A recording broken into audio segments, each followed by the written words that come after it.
오늘 아침에 여러분에게 잠시 음악을 좀 띄워드렸습니다. 이 곡은 쇼팽의 9번 왈츠 곡이라고 합니다. 이걸 왜 띄워드렸냐면 사실 이 곡이 사연이 좀 있다고 합니다.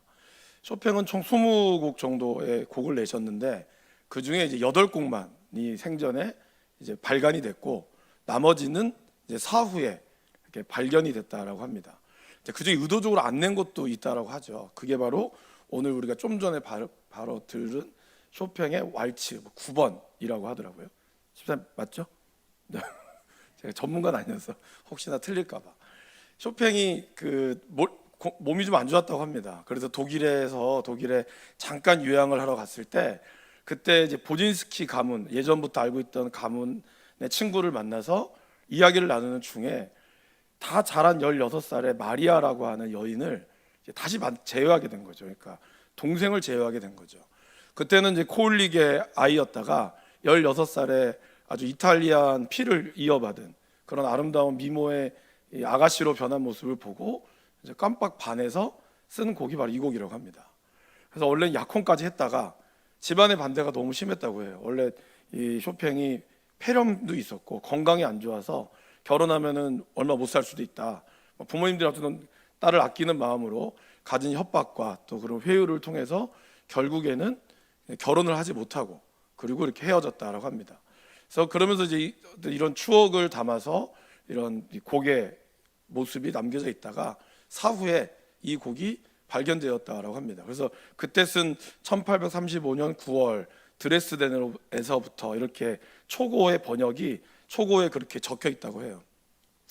제가 오늘 이 말씀을 좀 이렇게 괜히 이렇게 무드를 잡는 이유는 사람의 마음이라는 것이 그죠. 참 내가 원하고 내가 정말 사랑하고 내가 정말 이루고 싶은 것들을 이렇게 마음을 먹는다고 해도 안 될 때가 있다라는 것이죠. 오늘 이 곡처럼 또는 그 쇼팽의 모습처럼 꼭 굳이 이렇게 멀리 쇼팽까지 안 가더라도 아마 저와 여러분들도 이 땅에 계시면서 수많은 약속들, 근데 그 약속을 처음 했을 때는 아마 거짓말은 아니었다고 생각합니다. 각자 자녀에게든지 아니면 내 아내에게든지 남편에게든지 아니면 뭐 예전에 어떤 친구들로부터든지 그렇게 해서 마음을 먹었던 그런 계획들과 그런 것들이 부득이하게 어떤 상황과에 상관없이 지켜지지 못했던 경우들이 생길 수 있다라는 것이죠. 왜 그럴까요, 여러분? 사람이기 때문에 그렇다는 겁니다. 그래서 민수기 23장에 보면 하나님은 사람이 아니시니 거짓말하지 않으시고 인생이 아니시니 후회가 없다라는 말씀을 하셨습니다. 그 말은 뭘까요? 사람은 선의의 거짓말이든 악한 거짓말이든 어떤 식으로든지 할 수밖에 없는 상황이 생길 때가 있고 또 우리는 인생이다 보니까 우리의 인생이 한 길로 가다가 다시 선택할 수 있다면 아마 여러분들도 뭐 몇 번의 시행착오를 겪어서 오실 수 있겠지만 때로는 선택이 바뀌지 않는 경우들을 바꿀 수가 없는 경우들이 너무 많다라는 것입니다. 그런 인생과 그런 사람의 연약한 모습들 가운데서 오늘 하나님께서 우리에게 아주 중요한 약속을 하셨습니다. 그런데 하나님께서는 사람이 아니시다라는 거죠. 하나님은 인생이 아니시다라는 겁니다. 그러기에 우리에게 하나님은 약속하시고 그리고 하나님은 베푸신 그런 모습들을 절대로 잊지 않으신다라는 것이죠.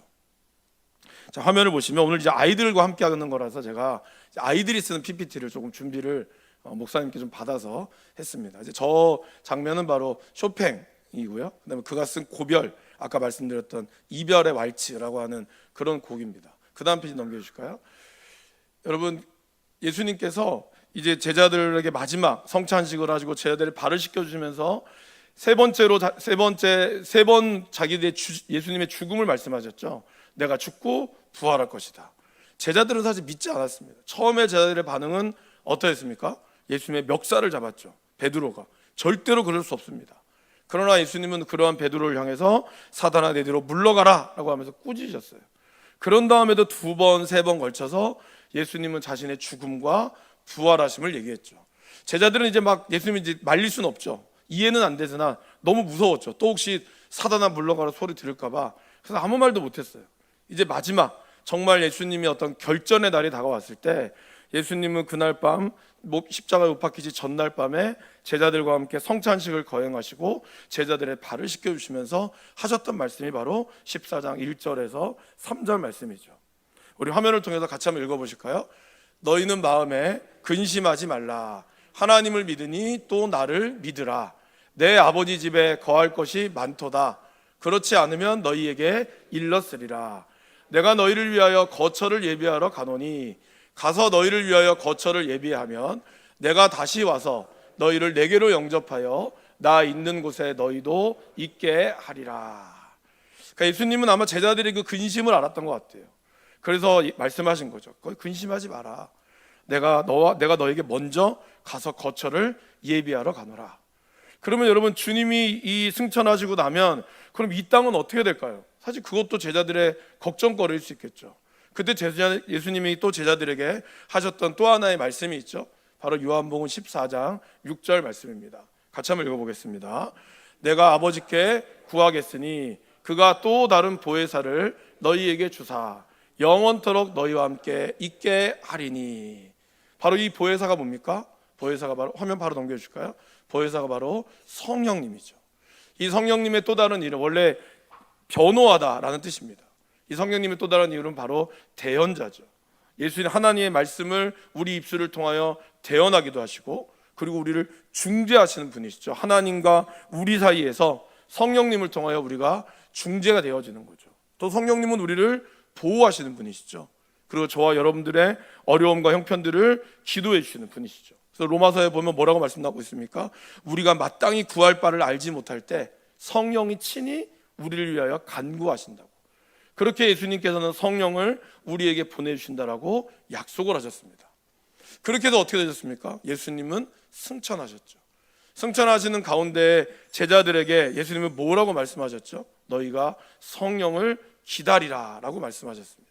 자, 그 다음 화면을 보시면 요한 사도행전에서 예수님은 이렇게 얘기하셨습니다. 같이 한번 읽어볼까요?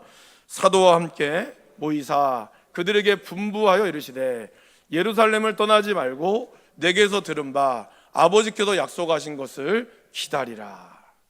예수님은 제자들에게 아버지께서 말씀하신 것을 기다리라라고 얘기했습니다. 그러면서 예수님이 이 성찬식, 세족식을 하시면서 했던 약속이 있죠. 그 약속을 다시 한번 사도행전 1장 8절에 우리에게 말씀하고 있습니다. 오직 성령이 너희에게 임하시면 너희가 권능을 받고 예루살렘과 온 유대와 사마리아와 땅끝까지 이르러 내 증인이 되리라 하시니라. 제자들은 이 말씀을 듣고 어떻게 했습니까? 제자들은 이 말씀을 듣고 예수님이 올라간 그대를 보면서 그들은 오순절 다락방, 그러니까 마가의 다락방이죠. 정확하게 다락방에서 그는 기도했습니다. 오로지 기도에 힘썼어요. 드디어 약 10일 정도 지나고 오순절이 이르렀습니다. 그 오순절이 이르렀을 때 갑자기 불의 혀처럼 성령이 강한 바람이 그들에게 각자의 혀에서 임하였습니다. 그래서 오늘 우리가 읽은 말씀처럼 그들이 다 성령의 충만함을 받고 성령이 말하게 하심을 따라 다른 언어들로 말하기를 시작하니라 라고 얘기하고 있었다는 거예요. 오늘 이 오순절, 사실 오늘은 우리는 추석이라고 이제 내일 추석이잖아요. 그러면은 우리의 추석과 이스라엘의 추석과 같은 날, 비슷한 날이 하나가 있죠. 그것은 오순절은 아닙니다. 원래는 정확하게는 초막절이죠. 그래서 우리가 알고 있는 바로 이 초막절이라고 하는 이것이 바로 우리의 추수 감사절입니다. 그럼 오순절은 뭐죠, 여러분? 사실은 이스라엘은 두 번을 이렇게 보내는 거거든요. 처음에 여름 보리 추수를 보내는 바로 이 오순절이 있고, 그것이 바로 성령 강림절이죠.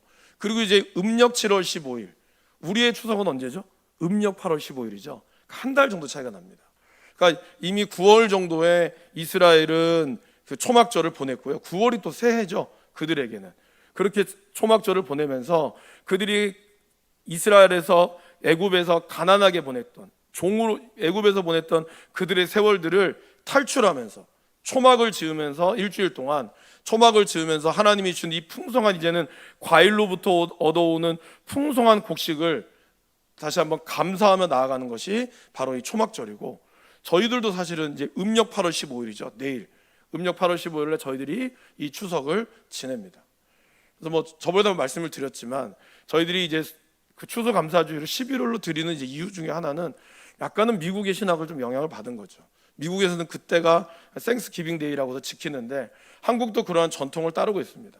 그래서 뭐 그것이 꼭 어떤 게 옳으냐 이거의 부분을 떠나서 중요한 것은 한 해를 지켜주신 하나님의 은혜에 감사하는 것이 이제 귀한 은혜가 있는 거죠. 그럼 이제 이스라엘 백성에게는 오순절이라고 하는 것도 굉장한 기쁨과 감사 가운데 있었고, 하나님은 그 기쁨, 그렇게 간절히 바라며 소원하는 이들에게 성령을 부어주셨다라는 것입니다. 성령이 그들 마음 가운데 가득하게 됐을 때, 여러분 오늘 2장 4절에 보면 성령의 충만함을 받고 성령의 말하게 하심을 따라 다른 언어들로 말하기를 시작했다 그랬어요. 그러니까 똑같은 갈릴리에서 예루살렘에 온 사람들이, 제자들이 갑자기 한 언어를 쓰다가 갑자기 어떻게 됐죠? 하나님께서 다른 언어를 쓰라고, 어떤 사람은 안녕하세요 쓰면 어떤 분은 헬로우라는 말을 쓰고 어떤 분은 니하오마 이렇게 막 쓴다는 거예요. 근데 이거를 누가 알았을까요? 이것을 거기에 왔던 사람들이 알았다는 거죠. 오늘 우리처럼 추석이 되면은 또 예전과는 좀 많이 달라지긴 했지만, 예전에는 추석이 되면 거의 가족들이 전국에서 다 뭐 자기 고향으로 오지 않습니까? 울산으로 오든지 부산으로 오든지 아니면 뭐 서울로 가시든지 그렇게 왔던 사람들, 오순절이 되니까 세계 곳곳에 있던 뭐 구부로, 그러면 아테네 이런 여러 곳에 흩어져 있던 사람들이 1년에 3번 절기를 지키러 옵니다. 유월절과 초막절, 오순절 이렇게 지키러 왔는데, 거기에서 갑자기 자기네들의 언어를 이게 듣는 거예요. 똑같은 사람, 우리랑 똑같은 사람인데 예루살렘을 떠나지 않았던 사람이 갑자기 영어를 하고 갑자기 중국어를 하는 거를, 중국에서 오신 분들이, 영어로 오신 미국권에서 오신 분들이 그 얘기를 듣고 깜짝 놀라는 거예요. 더 놀라는 건 뭘까요? 그들이 하는 말이 다 똑같았다는 거예요. 어떤 말일까요? 하나님의 큰 일을 이야기했다는 거예요. 각자 자기들의 언어로 대화했지만 결국에는 그 언어 가운데 주시는 하나님의 말을 통하여 그들이 알게 되었다라는 것입니다. 여러분, 우리는 이걸 통해서 창세기 11장에 나오는 바벨탑 사건을 한번 되돌아봐야 됩니다. 바벨탑 사건은 어떤 사건이었습니까? 바벨탑 사건은 사람들이 우리가 흩어지지 말자, 하나가 되자라고 하는 모임이었어요. 그래서 그들이, 그때는 언어가 하나였으니까 같은 언어로 그들이 막 바벨탑을 쌓았습니다. 그런데 이 바벨탑을 쌓으면 쌓을수록 그들이 하나가 되기는커녕 사실은 더 분열되었다는 거예요. 자기의 이름을 자기의 벽돌에 자기 이름을 세워서 올리다 보니까 내 이름보다 더 위에 있는 벽돌을 누군가 이름이 있으니 어떻게 하겠어요? 또 이 벽돌 위에 내 이름을 또 세워야겠죠. 그러면 계속해서 경쟁이 생기기 시작하는 거예요. 그러면서 이 벽돌을 그러면 벽돌을 많이 쌓을 수 있는 사람은 어떤 사람일까요? 돈이 많은 사람이라는 거예요. 힘이 있는 사람. 힘이 없는 사람은 자기의 벽돌조차 쌓을 수 있는 능력도 안 되는 거예요. 그러니까 그런 사람들은 노예가 돼서 다른 사람의 벽돌을 쌓아주는 그런 불쌍한 인생이 되었다는 것이죠. 처음에 취지는 하나가 되자, 모두 다 같이 잘 살자였어요. 그런데 여러분, 그렇게 같이 잘 살자라고 했던 것이 결국은 어떻게 됩니까? 같이 못 살게 되었다. 아니, 오히려 힘 있는 자만이 알게 되었다라는 것이죠. 그래서 결국 하나님은 그들의 언어를 흩으실 수밖에 없었다라는 겁니다.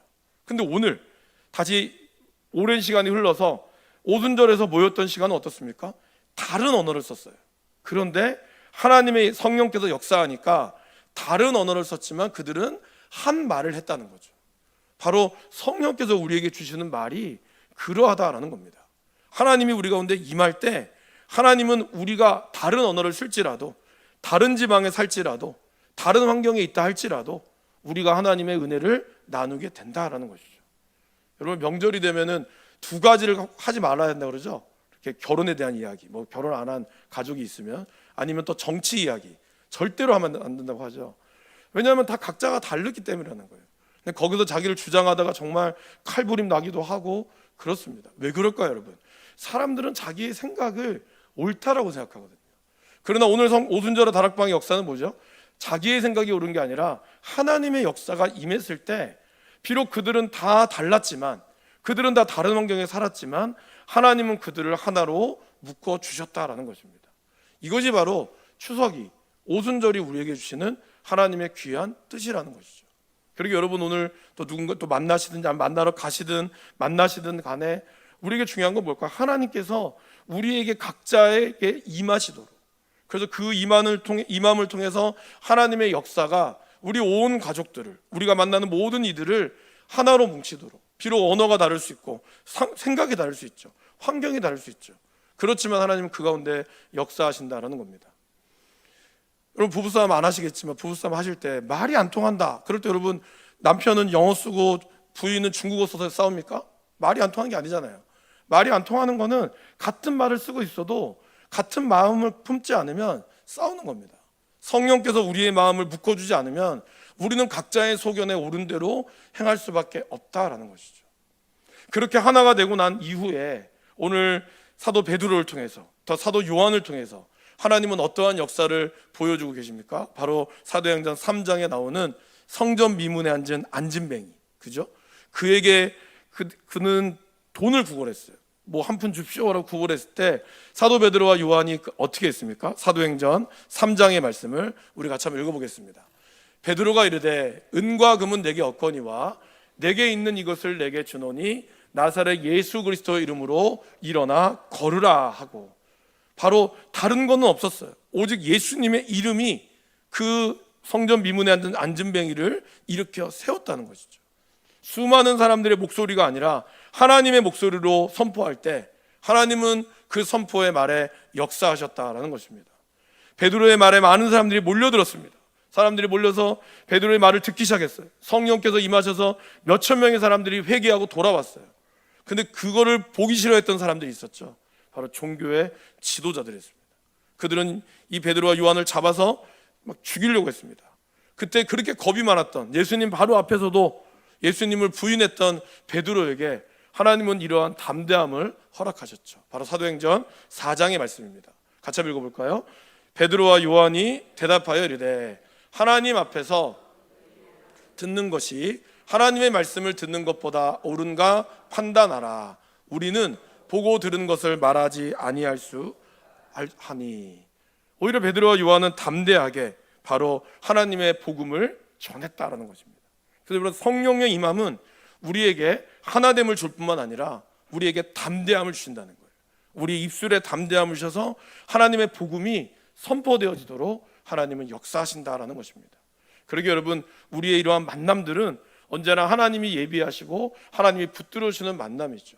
그래서 그 만남 가운데서 우리가 하나님, 내 안에 살아계신 예수님, 오늘도 장로님들께 기도하셨는데 우리가 정말 1년 동안 아니면 오랫동안 못 만났다가 만났던 나의 모습, 그런 모습은 단순히 뭐 살이 쪘네, 머리카락이 빠졌네, 그런 육신의 변화가 아니라 우리의 삶의 변화, 내가 예수님을 믿고 예수님을 만나고 났을 때 나의 삶의 변화, 갑자기 우리 예수님을 믿고 난 여러분의 얼굴에 광채가 빛나고 여러분의 삶에 입술의 변화가 일어나고, 그런 모습을 통해서 하나님이 영광 받으신다라는 것입니다.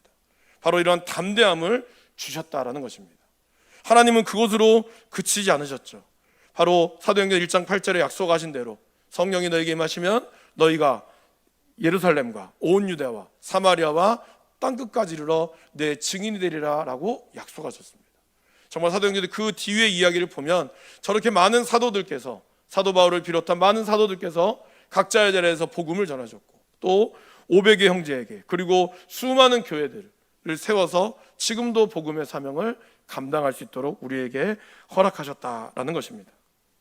사랑하는 여러분, 즐거운 명절입니다. 안타깝게도 사실은 요즘에는 혼자 계신 분들도 계셔서 또 명절을 그냥 조용히 지내는 분들도 계실 줄 압니다. 그런 가운데서도 하나님의 위로가, 또 하나님의 인도하심이 여러분들 가운데 있기를 바랍니다. 또한 가족들 가운데 모이는 또 귀한 자리와 만남에서는 여러분을 통해서 하나님의 성령의 역사가 흘러내려갈 수 있기를 간절히 바랍니다. 성령께서는, 예수님은 우리에게 성령을 약속하셨고 그 약속대로 우리에게 성령을 보내주셨습니다.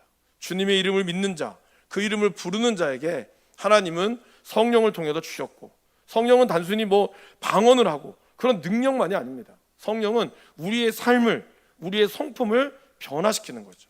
우리의 강팍했던 마음들을 부드럽게 만들고 황폐했던 마음들을 변화시키는 겁니다. 그것이 바로 진짜 성령의 역사죠. 여러분 중에 성령을 받았다라고 하면서도 방언도 못 받고 아무것도 못 받으신 분이 계실 거예요. 그런 분들은 내가 성령을 받았나 안 받았나라고 생각할 수 있을 겁니다. 그러나 여러분, 성령은 단순히 그런 것만이 아니라 여러분들의 마음의 삶이 기쁘고 그리고 여러분들 그걸 통하여 예전에는 막 이런 것으로 엄청 화를 냈다면 지금은 그런 것들이 나에게 하나님의 은혜로 내가 인내하게 되고 참아지게 되고 그의 입술이 정결해지게 되는 것, 이것이 바로 성령께서 우리에게 역사하시는 증거다라는 것입니다. 그런 삶의 모습들이 오늘 저와 여러분들에게 또 이 명절을 보내는 가운데 여러분의 가족들 가운데 함께 하시기를 간절히 축원합니다.